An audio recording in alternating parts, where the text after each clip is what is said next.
Welcome back. I'm Jhone, and you're in the Gen Zone.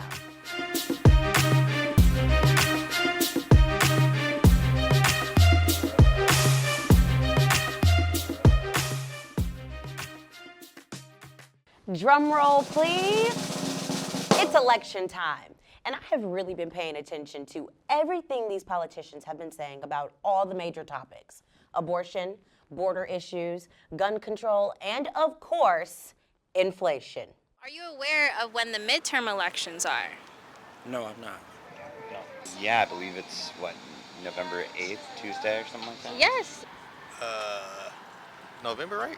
November 8th, Tuesday. Spread the word. In 2 years, if I'm not mistaken, right? This November. Oh no, I thought you were talking about the president, right? Midterm. Oh, midterms. I'm Yes. sorry. Mistaken. What's important to you in this upcoming midterm elections? Changes that needed to be changing for a long time. Ooh, well, probably one thing is gun safety. You know, with all the shootings at schools and stuff, those are terrible. I went to a college that had a school shooting personally, so Oh, wow. yeah, that's pretty. I wasn't there, thankfully, but still, that's really bad. Education, you know, student loans, student debt forgiveness. I think that's pretty important. And women's rights, or Oh, yeah. that's a big one. Like, That's yeah. recent, right? So we need to do something about that. That's terrible. Yeah, completely awful. Like abortion rights and things like that. These are all things that I think people here and everywhere are thinking about and really want to hear what solutions there are. Get these gas prices lower, and this food. Inflation. Because we got to pick between food and even the haircut sometimes, man. These barbers need to cut your boy a little slack, you know? Because all these old dudes in Congress and presidency, like, we gotta get some younger people. Helping out the poor, helping out people that's disabled, people with diseases. You know what I'm saying? A lot more helping the ghetto parts of town that they don't want to rebuild. They just want to leave it. They want to let it wear down more. You know what I'm saying? I would like to see that. Like gun control, especially in schools, abortion rights, definitely. Yeah, that's big. Just keeping everybody safe, making sure everybody has equal laws, like just knowing that everybody is safe. I think for me, just safety. Living in Brentwood out here, seeing a lot of crime coming up, and Guns should be able to be owned, but I guess like the type of guns people need, like automatic assault rifles and these other kinds of weapons. At the very least, there should be heavy restriction, if not just, a ban on them. Yeah. But I don't think you should not be able to own a gun, like a pistol or anything. You know, some people need to defend themselves, but definitely something needs to be done because shootings are happening. So. Yeah, and I feel like you definitely should have some kind of background check. And personally, I don't like guns. I don't think there should be guns, but this if people still want guns, then there should be more regulations on them. So. I think safety is a big issue, the economy with inflation and things happening there, and then just overall society in general. Ugh, the inflation. That's a great asset. More inflation. What a stupid son of a bitch. Like, gas is so damn high, it couldn't even pass a drug test right now. Out of all these people running for office, no one can really make this inflation make any sense to me. In the words of G-Mac Cash, why the is the gas so high? You ain't got over 20, then don't even call. The Republicans blame Biden. Biden blames oil companies. And everyone blames the war. But I think we found the answer. It lies in an organization called OPEC. So I did a little research, and I found out that OPEC produces 40% of the world's oil. Maybe OPEC should stand for other people's economic crisis, because they f***ed us all over. I did a little more digging and found out that Russia is a member of OPEC. Surprise, surprise. So maybe OPEC means, oh please, excuse collusion. A couple weeks ago, OPEC decided to cut back on all oil production. And just like that, I realized why my gas prices have been as high as $7 a gallon. It seems that Putin has OPEC doing this to screw up our economy. Meanwhile, we're involved in this Russian-Ukraine war, sending billions to Ukraine. Add all of this together, and I see it like this. Putin is mad that we're back in Ukraine, so this is his payback. And Brittany Griner, happy belated birthday, sis. We are keeping you in all of our prayers. So we can ignore all of this OPEC and focus on the real problem: corporate profits. U.S. Representative of California, Katie Porter, broke this down so simply that an infant could understand. According to this chart, what is the biggest driver of inflation during the pandemic? The blue is the dark blue is the recent period. It would be corporate profits. And what is that percentage? It is 54%, and that number does stay that level of high if you update that number to more recent numbers as well. So over half of the increased prices people are paying are coming from increases in corporate profits. Yes, the unit price index is reflected in corporate profits as opposed to other costs. So the oil companies have been intentionally screwing us. Inflation is really just a rise in corporate profits. Gas prices are because Exxon made $17 billion in profits. Shell made $11 billion in profit. These are some of the most profits oil companies have ever made. So this is why gas is so high. So these greedy ass bastards can inflate their share price. On top of it all, Representative Katie Porter pushed a bill that would have stopped oil companies from screwing the public over in the time of need. But every single Republican voted against it. Is that because you guys only support corporate interests and not the people who voted for you? Or is it that you just are against anything a Democrat proposes? Or do you have a better idea? Or do you just hate us? Either way, gas prices are too damn high, and now we know whose fault it is. Good luck in the polls. Jhone. Let's give a round of applause to CVS. Yes, the pharmacy, the drugstore, the bootleg Walgreens we all love store. I'm just playing.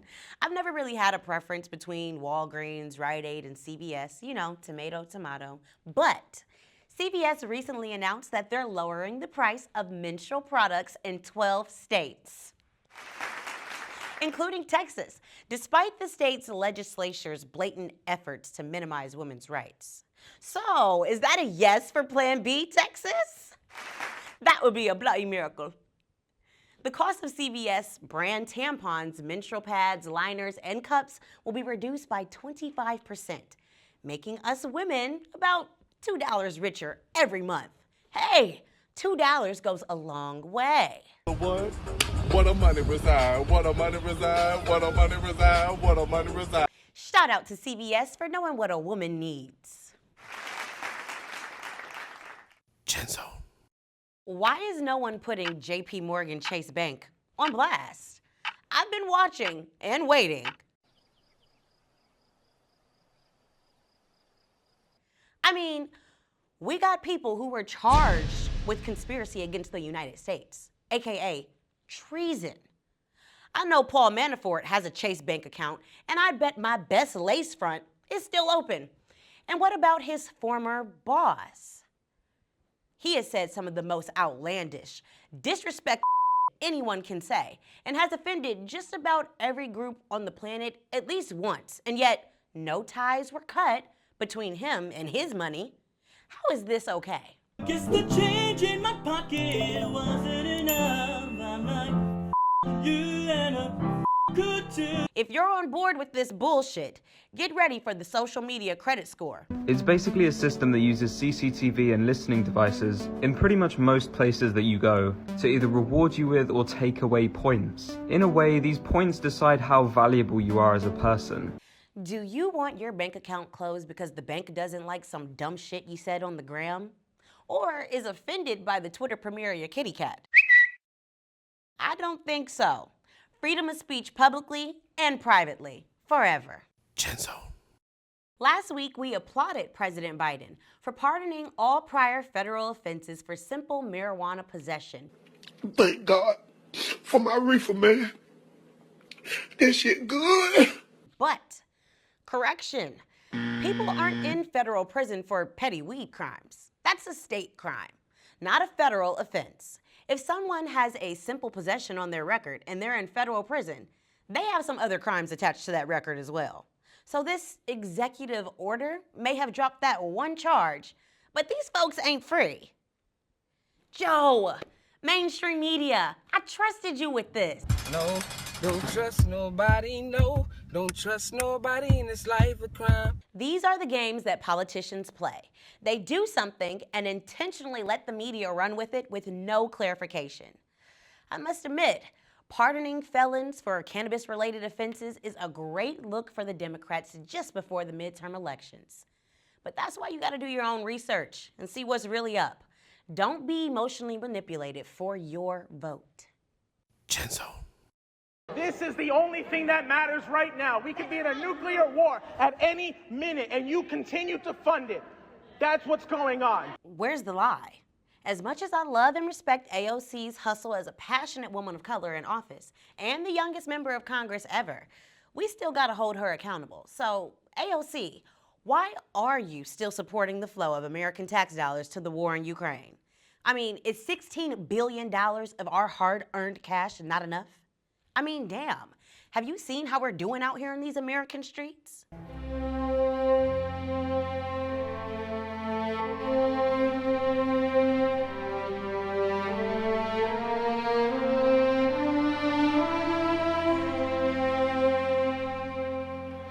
It's not pretty. Kinda like how you got dealt with on Twitter by QAnon teen mom Lauren Boebert.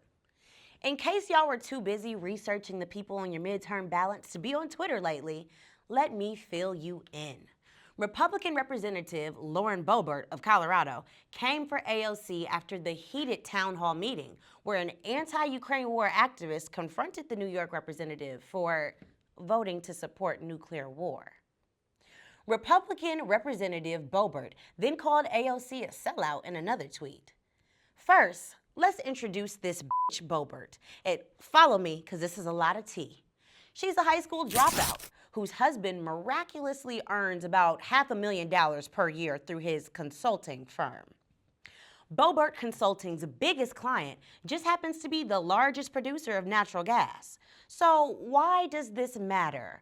Oh, maybe because his wife, Representative Lauren Boebert, oversees the energy industry through her position on the National Committee of Natural Resources. Conflict of interest much?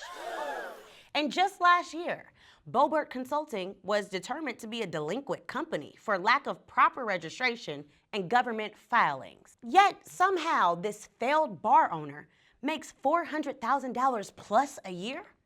That's a lot of tips. Do I smell misappropriation of funds?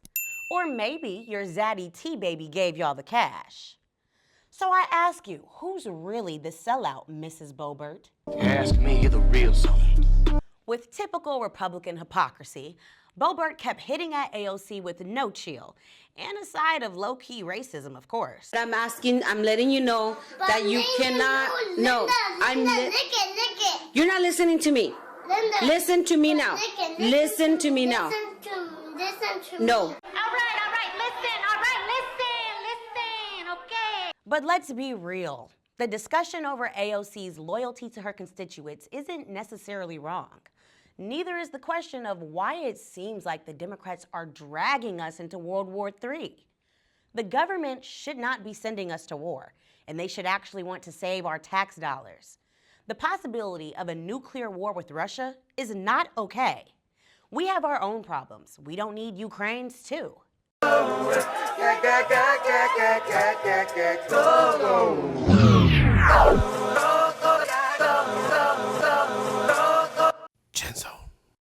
Dr. Oz and Sean Hannity were talking about what's being taught in schools, low-key complaining about critical race theory. I'm so tired of this discussion over and over and over again. Just play the clip. I'm gonna start by showing you the beautiful skyline of New York City. It's so beautiful, I love it. If you're in your 20s, like me, this is a popular image of the city all around the world.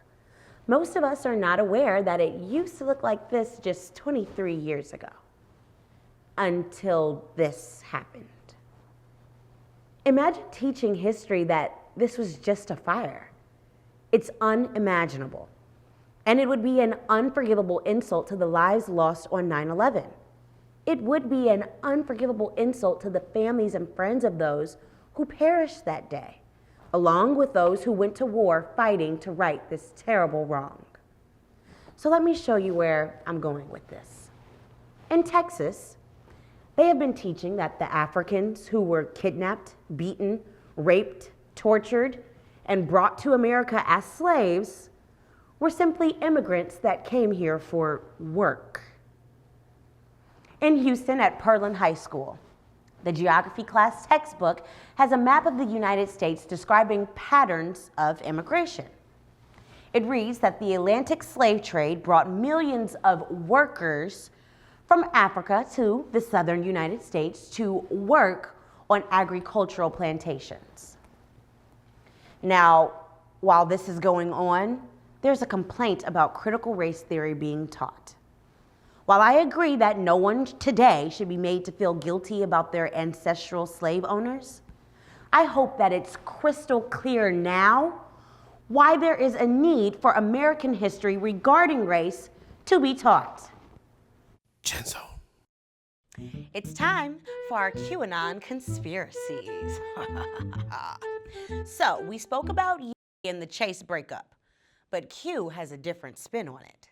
So, if you remember a few weeks ago, you got into it with the sneaker company Adidas. Adidas is a German-based company. And then there's JP Morgan Chase, who just a few months ago had to apologize to the Jewish community for their ATMs dispersing $100 bills with swastikas on them. This is the same Chase that also apologized to the Jewish community for backing Hitler in World War II. Q believes that Adidas and Chase are working together, which is why they are closing bank account. This really gets deep. Q believes that the Adidas company was so pissed that embarrassed them publicly that they conspired to connect with the Vanguard group, who are Nazi sympathizers and white supremacists, to influence Chase as the largest shareholder to shut down.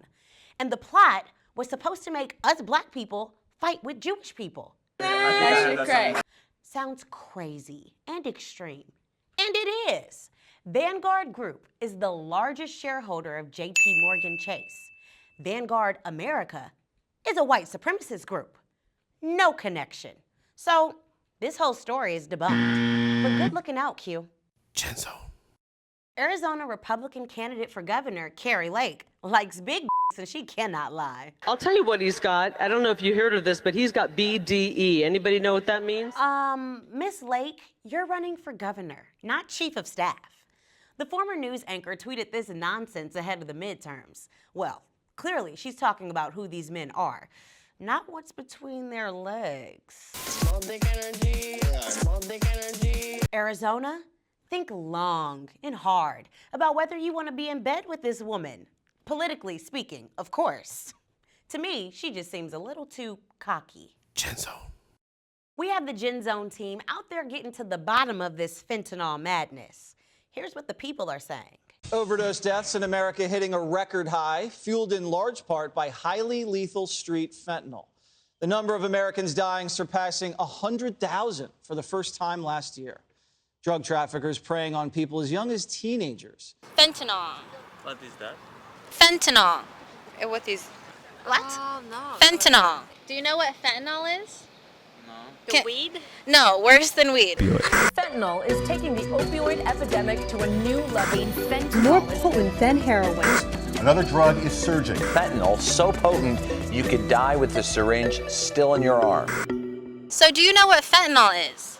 I see it on the news. I know it's deadly. Yeah. I think it's amphetamine. Opioid. Opioid. It's a synthetic substance that comes from China. Some sort of drug or things they put in drugs? Mm-hmm. I know it's a drug.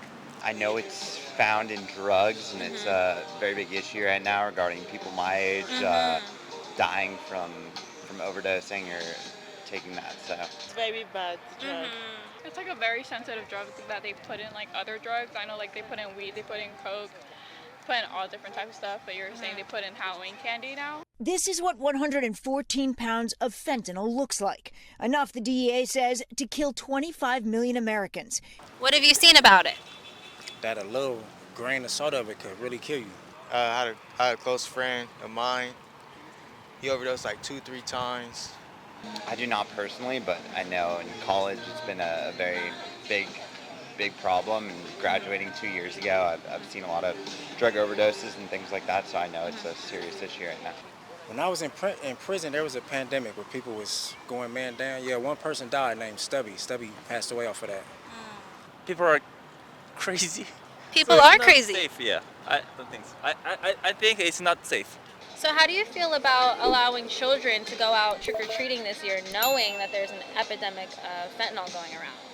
I think that's terrible. It's something that no parent should have to worry about their kids going out trick-or-treating, and I think especially right now in the environment, like if I had kids, I'd definitely be cautious and make sure there was no way of fentanyl getting into any candy that they'd be eating. I feel like it's gonna happen. Like it's gonna happen. Like there's razor blades and stuff's gonna happen, but we just need to. I would say break your candy into 4 pieces. That's what I would say. But I don't know about the candy stuff. That's crazy. They trying to get the kids. Have you heard about the epidemic going around where they're finding fentanyl in Halloween candy? So we've heard about that. That's why, kids supposed to be really, really cautious. Never accept any candies which looks like kind of, probably home wrapped, you know what I mean? Yeah, and really, I think parents supposed to check all the candies, you know. Yeah. I think that they should still go out and do so. I personally had heard that drugs, or like people were not putting drugs in candy, just because drugs are kind of expensive, and it kind of seems like it's just a poor use of drugs. And historically, it's been trick-or-treating has been really good for people. But I'm not super caught up on if that is or isn't like a proven thing or not. To my knowledge, it wasn't. I mean, that's just sad. Like kids shouldn't have to worry about that on Halloween. And I think if you be careful, it'll be okay. But it's definitely something to be cautious about. So, you can't say that, they can't do it, you know what I mean? They can they should stop it, you know what I mean? Because it's fun, right? It's fun, it's basically, all American kids are doing it, right? From years. Damn, that's a hard decision, but you love your kids. I wouldn't let them unwrap nothing if I'm not there. For sure. That's a hard question, like not to let your kids go trick-or-treating, but to let them go could cause them death. I would monitor every step, for sure. Depends on the neighborhood, I guess. If it's a safe neighborhood, I'd feel more comfortable, but if it's a neighborhood that I'm less comfortable with, I'd probably go with them and make sure everything's safe. I've seen like a lot of neighborhoods, they don't do that much trick-or-treating, so that's because I think that, there's not a lot of children being birthed anymore, so, no chance to trick-or-treat or like. Definitely be cautious. Be very, very careful. Don't eat like right away. You know what I mean? When you get candies, don't like unwrap it, or, and just eat it, and make sure that parents will check it, right? Yes. Yeah. I don't know exactly, what the best solution is for that, but obviously a problem. There needs to be regulation and people thinking about that. Do you think it's safe? I don't think so. Glad these people were clear on staying away from this dangerous drug. Though I'm still wondering, what drug dealer makes money from killing their customers? Jhone. I'd like to take this moment to point to an incredible organization we previously talked about on this show, the Conference of National Black Churches. The pastors at these parishes have been making a real difference in thousands of communities across America for the last 2 years. As we enter the fall and winter season, talk of a twindemic has started heating up. Are Americans going to protect themselves against the virus? All I know is I'm not looking for another global shutdown or an outbreak of a new COVID variant, because so many people are misinformed about the vaccine. Dr. W. Franklin Richardson of the CNBC gets a well-deserved shout-out from the Gen Zone for not only coming together to push vaccine education in minority and underserved communities, but also for simply believing so strongly that he wanted to go out and save lives. I always tell you to make your own decisions, and this time is no different. Whether you're vaccinated or not vaccinated, boosted, wasted, I mind my own business. But just remember, when it comes to vaccine education, seek facts, not politics, and keep yourself awake and aware. I'm Jhone, and you've been in the Gen Zone.